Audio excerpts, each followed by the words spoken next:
Welcome, dear brave listener. You're tuning into Careful TV, and I'm truly grateful you're here, whether you're tuning in during the day or late at night. Thank you for choosing to spend a part of your time with me. If you enjoy these stories, don't forget to like the video and subscribe. It really helps the channel grow and means more than you know. I'd also love to hear from you in the comments. Tell me where you're watching from, what brought you here, or even what kind of story you'd like to hear next. Your support keeps this channel going, and I appreciate each and every one of you. Now let's get into today's horror story. I once found a strange comfort in Walmart's clearance aisles. Sifting through torn boxes and dented packaging, it was a peculiar sense of control, a reminder of my youth and financial struggles, but also a hint of burgeoning adulthood that changed last fall. It wasn't a single dramatic event, but a series of minor missteps and overlooked details that culminated in a terrifying night. Even now, every parking lot camera reminds me of it. My name is Nina. I was 25 when this happened, living in Winchester, Kentucky. I'd moved there from Pittsburgh after a difficult breakup, determined to rebuild a life that wasn't defined by someone else's turmoil. My new boyfriend, Alan, and I would drive out on weekends, state parks, flea markets, dive diners. We liked keeping things simple. That particular Sunday, we'd gone hiking out near Red River Gorge. It was colder than expected. Damp leaves stuck to everything, and by the time we were heading back, I'd slipped on a slick rock and tore up my shin pretty bad. We didn't have anything to clean it with except bottled water and some napkins from the glove compartment. I told Alan we needed to hit Walmart before we went home. Hydrogen peroxide, gauze, whatever, wouldn't sting too much. He didn't argue. He never does. It was around 8:30 p.m. when we pulled into the parking lot. And though it wasn't late, it was already dark. The lights in that lot always seemed too far apart. Still, we parked near the garden entrance and walked in together. Inside, I made a beeline for the pharmacy section, while Alan wandered off toward electronics. I was a little buzzed from the 2 beers I'd had during lunch, and still feeling the tired ache in my legs from hiking, so I wasn't exactly alert. When I reached the first aid shelves, I crouched down to grab a fresh pack of gauze rolls and caught sight of my leg in the reflection of the freezer. Doors across the aisle. Blood had dried into a patchy mess, and my dress, light and loose, kept sliding up. Every time I bent over, I tugged it down, not thinking much of it. I've always been a little stubborn about my honesty. I believe people should just behave, not expect women to constantly adjust ourselves for their comfort. I remember humming to myself something dumb from the radio, and then this man, mid-40s, maybe, kind of eased into the aisle. I didn't pay him much attention at first. He stood a few feet away pretending to browse cold meds, but he wasn't picking anything up. I caught him in the edge of my vision, staring not at my face, but lower. I moved slightly, changed angles, and kept browsing. Another man rounded the corner. Same age range. Worn boots, hoodie pulled low. He didn't say anything. I slowly walked through the aisle, glancing at both of us, before turning to the next one. It felt odd, but not enough to cause alarm. People stare sometimes, and I'd grown accustomed to it. Then, a woman's voice startled me. "Carly." Oh my God, it's been forever. I turned to see a woman with frizzy blonde hair, holding a toddler, perhaps a year old. She smiled widely and gripped my arm, as if we were long-lost sorority sisters. Her hold was too tight. I froze, trying to place her. Did she know me, or was she mistaking me for someone else? "Brother, I love your hair, girl," she said, squeezing my forearm again. "Come help me pick out a onesie, real quick. You gotta see this pattern." I tried to pull back, but her eyes darted behind me. Please don't turn around. Just come with me. Trust me. Okay. That moment still gives me chills. When I replay it, there was something in her voice. Not panic, not even fear, but urgency. Like she'd done this before. We walked casually toward the baby cloth section. Alan had just rounded the aisle across from us and looked fused, but I gave him a look and mouthed, "Go with." He followed a few steps behind. When we got past the central displays, she leaned in and whispered, "I saw two men taking pictures of you. While you were bent down, they were standing near the laptops talking. Then one circled back and recorded a video. Another guy showed up and pretended to be on the phone, but he kept looking over. I didn't see where he went." That was when my stomach dropped. I felt lightheaded, like I'd stood up too fast. My ears rang, and my heart beat so hard, it felt like it was rattling in my chest. I involuntarily turned and scanned the area. The first man, bald and stocky with a faded sleeve tattoo, was indeed leaning on a shelf, watching me. Another man, thinner and wearing a ball cap, while chewing something, approached him. They looked at me, then at each other, and started moving in our direction. Alan saw them too. "We need to leave now," he urged. I quietly thanked the woman and didn't wait for further explanation. My legs felt weak, making it difficult to move. I half walked, half jogged toward the front, praying the registers were staffed and the cameras were working. That particular store was known for its lax security, but thankfully we were lucky. Two uniformed officers were standing near the customer service desk chatting with a cashier. I didn't go to them. I couldn't risk it. I'd had just enough alcohol to smell it on my breath, and the last thing I wanted was to get caught up in explaining why I was even mildly buzzed in public. So instead, I dragged Alan to self-checkout and pushed our car through like I was on autopilot. I didn't even look back until we scanned the last item. That's when I saw all three men together, now standing just beyond the exit doors, not moving, watching. I don't remember running, but Alan told me afterward. I yanked his arm so hard, it nearly popped from his shoulder. He had to tell me to slow down just so he could unlock the car. Even after reaching the highway, I didn't feel safe. We pulled into a gas station and sat in silence for 20 minutes, scanning for headlights, a feeling that was all too familiar. That night, sleep eluded me. My mind replayed the terrifying possibilities. What if that woman hadn't intervened? What if we'd been alone in the parking lot? What if I'd lingered a moment longer? What if I'd turned around slower? I was plagued by a nightmare where I was dragged from behind the pharmacy shelves into a back room. My screams muffled and unheard. My voice was gone for weeks. After that ordeal, I avoided that Walmart and stopped wearing dresses in public. I even carried a small knife clipped inside my bag until I could legally purchase a concealed carry weapon. I never saw those men again. I don't know if they were part of something bigger or just predators waiting for opportunity. But now I move differently. I don't assume safety just because it's a well-lit store. I watch angles, shadows, how long someone lingers near me. I don't trust silence anymore. And to that woman, whoever you are, wherever you are, thank you. You didn't just save my night. You reminded me that not everyone is watching for the wrong reasons. Some people are still willing to step in, even for a stranger.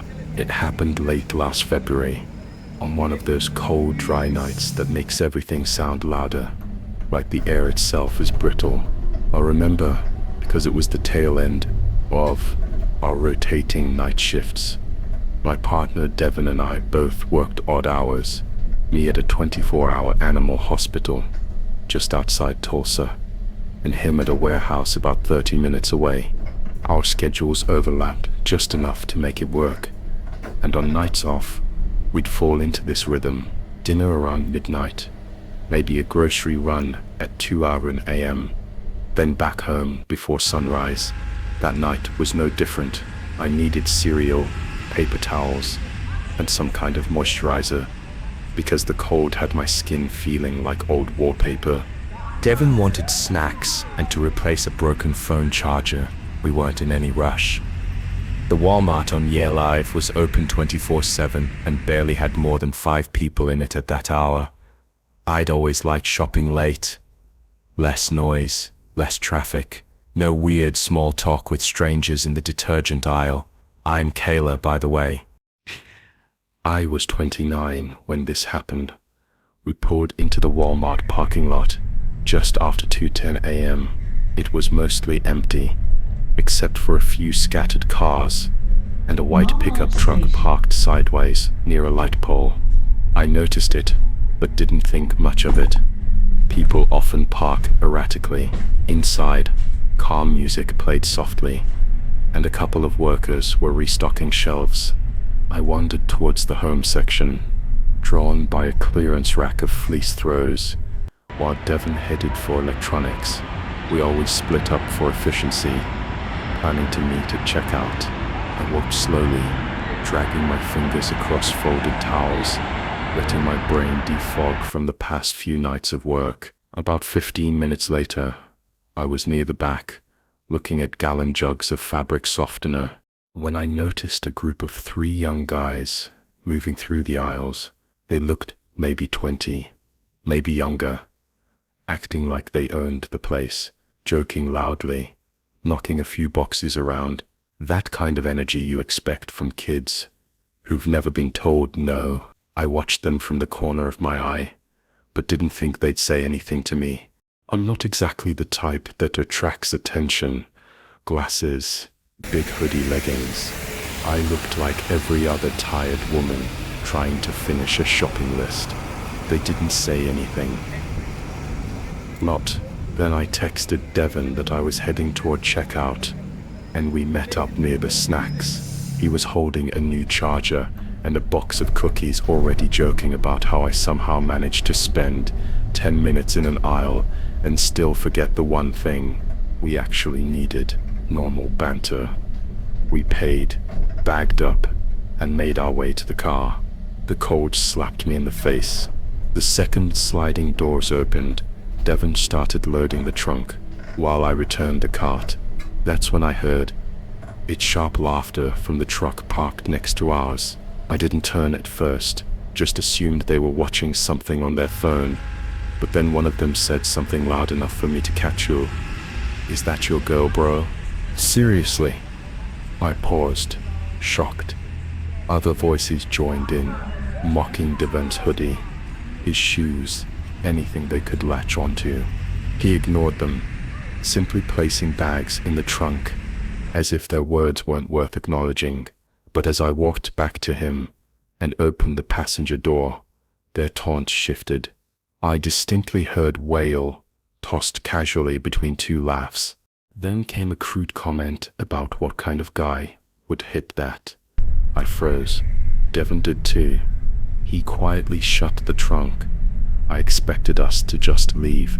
I desperately wanted to. My heart was already pounding too fast, and that familiar twist in my stomach began. The one that happens when someone gets under my skin too deeply, too quickly. The Devon, who's never loud, never reactive, took 3 steps toward the truck, leaned in, close to the window, and knocked once with his knuckle. "Shut your mouth," he said, calm, direct. I wish that had been the end of it. The kid in the passenger seat he had on this red beanie, I remember, sat up and shouted, "You're serious, bro?" The driver reached into the back, and I swear I saw the grip of something black. It was fast, like muscle memory. Another voice said, "You want me to hand it to you?" That's when panic hit me like a wave. "Get in the car now." I told Devon I was already climbing into the seat, hands shaking so bad. As I fumbled to unlock my phone, Devon swiftly started the engine. One of the men outside slapped the car's front, yelling something I couldn't understand, while another circled behind us, blocking our escape. Through the window, a girl in the back seat met my gaze. "I'm sorry," she mouthed, and for some reason, that apology struck me harder than anything else. It was as if she acknowledged the messed up situation, but was powerless to stop it. Devon slammed the car into reverse, forcing the guy behind us to stumble back to avoid being hit. We sped out of the lot, tires screeching. My chest was so tight I could barely breathe, but they were still following. Their truck was right behind us before we hit the first red light. I told Devon to keep going, no matter what. He nodded, eyes locked on the road, like it was the only thing that existed when they pulled up beside us. I looked over and saw the passenger window slide down. A hand came out holding a gun. Not a phone, not a joke, a gun. It screamed something. I don't even know what it was, but Devon swerved into their lane hard. They jerked the wheel and veered onto the shoulder to avoid us. That slowed them just enough for us to take off. He blew through 2 red lights. I didn't even argue. My hand finally stopped shaking enough to call 911. We arranged to meet officers at a gas station 2 miles away. Devon made another quick turn at an intersection to lose them, and somehow it worked. We pulled into the gas station lot just as 2 cruisers arrived. Lights off, but ready. We gave statements. Devon described everything. The truck, the clothes, even the brand of energy drink one guy was holding when they were in the store. I remembered almost none of it. All I could recall was the girl in the back seat. Her face stuck with me for days. The officers ran some names and showed us some photos. Devon pointed them out. Apparently, they'd been involved in another late-night disturbance a week earlier. No one was arrested that night. They had already ditched the area. We got a case number and a follow-up call 2 days later, but nothing ever came of it. What stayed, though, was the fear. I couldn't go back to that Walmart for weeks. I'd start sweating just driving past the lot. Every time I saw a white truck, my chest would tighten. People think stuff like this only happens when you're alone, or in a bad part of town, or wearing something that draws attention. But that night we were just too tired. Adults in sweats trying to buy snacks and go home. That's it. Now I don't shop late anymore, not because I'm scared every second of the day, but because I've learned it doesn't take much for things to go sideways. It doesn't matter how quiet you are, or how peaceful you try to be. There are people out there who just want to see you flinch, and I refuse to give them that satisfaction again. It was about 3 years ago, shortly after I moved back to Grand Rapids and had just separated from my ex, adjusting to life as a single mom, and most days felt like autopilot. I was constantly juggling bills, daycare pickups, job interviews, and court paperwork, all while trying to keep my life from collapsing. Grocery runs were just another chaotic task, squeezed between nap schedules and temper tantrums. One afternoon, we were low on essentials: milk, pasta, shampoo. I couldn't put it off any longer.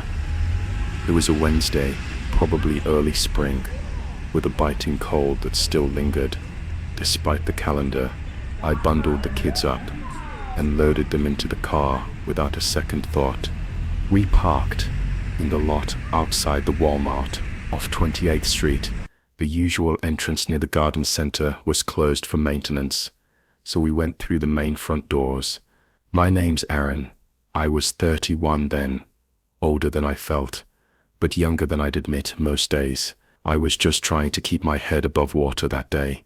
I had both of my daughters with me, Lila, who had just turned 2 and was still small enough to ride in the cart seat, and Sophie, who had recently hit that fiercely independent 5-year-old phase. She wanted to walk beside me instead of riding, wanted to help pick items off the shelves, wanted to lead the way, even though she had no idea where we were going.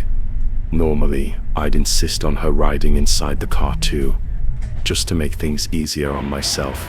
But that day, I didn't have the energy to argue the store was busy in that weird midday way. People getting errands done on their lunch breaks. Retirees slowly comparing. Cool Ponds employees restocking shelves. I wasn't paying much attention to the crowd. I just needed to get through the list and get us home. I remember noticing him for the first time in the baking aisle. A man, maybe mid-40s, average build, wearing a light gray hoodie, cargo pants, and a beat-up pair of sneakers. He was standing at the end of the aisle when I turned in looking at flour or something. Nothing strange about that, but then I saw him again in personal care, again in household cleaning, and again by the frozen meals always nearby. Never too close, but close enough that I noticed. Still, I didn't think much of it. I chalked it up to coincidence. You see people a few times while shopping. It's normal, right? We made our way toward the snack aisle, because Sophie had earned a treat.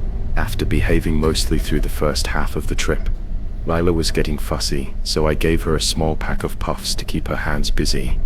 I bent down to grab a box of granola bars and heard footsteps stop just behind me. Like right behind me, not passing, not walking, stopping.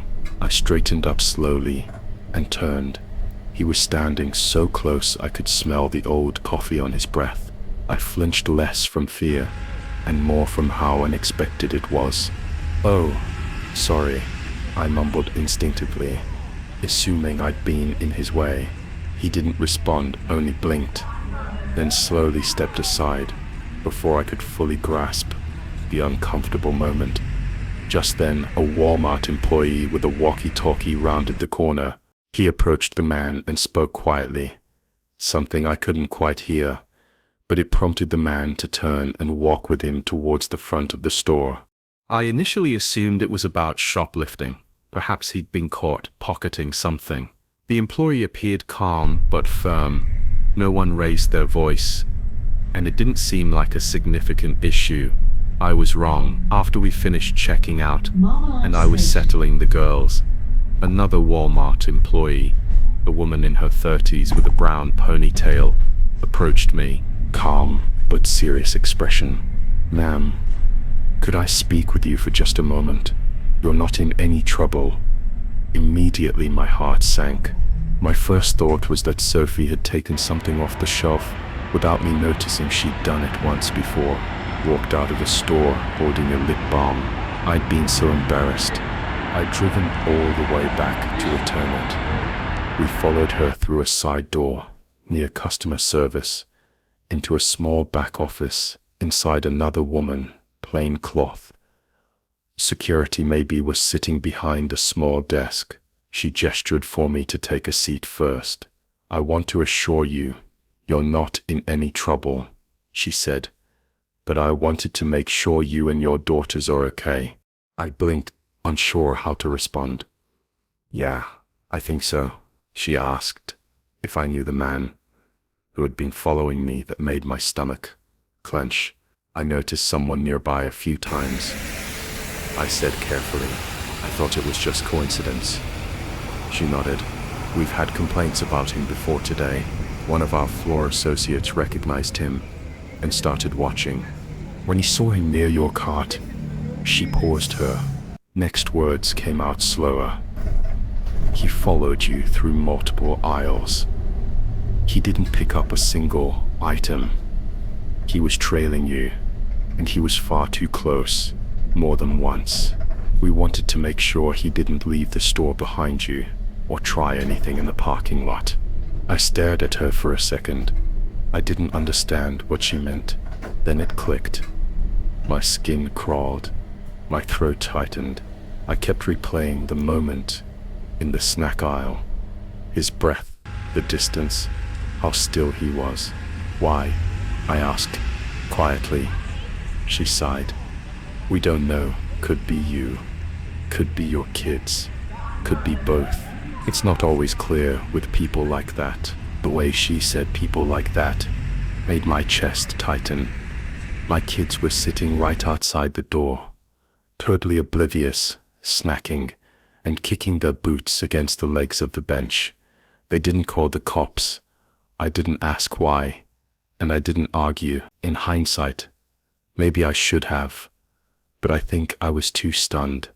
I felt like I'd walked out of a fog and suddenly realized we'd been in real danger, and I hadn't even noticed. She offered to walk us to our car, and I said yes. The walk to the lot was quiet.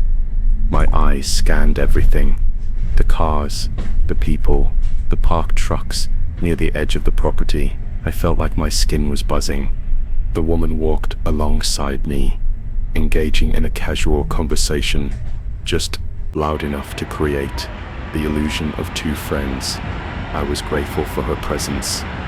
After loading the car and buckling the girls in with slightly trembling hands, we left. Later that night, once the girls were asleep, I found myself sitting on the edge of the couch, staring blankly at the wall. The longer I sat, the more the entire encounter replayed in my mind. His glances, the precise timing, his close proximity, his unsettling quietness, all the subtle warnings I had dismissed. I couldn't help but wonder what might have transpired if the employee hadn't noticed him. What if he had trailed us out? What if he had been waiting near my car? What if I hadn't been paying attention? And the worst part, the part I still can't shake, was the not knowing why he picked me, not knowing what his intentions were, not knowing what might have happened if things had gone just a little differently. I didn't go back to that Walmart for months. Even now, when I shop alone, I catch myself checking over my shoulder in certain aisles. I'm more alert.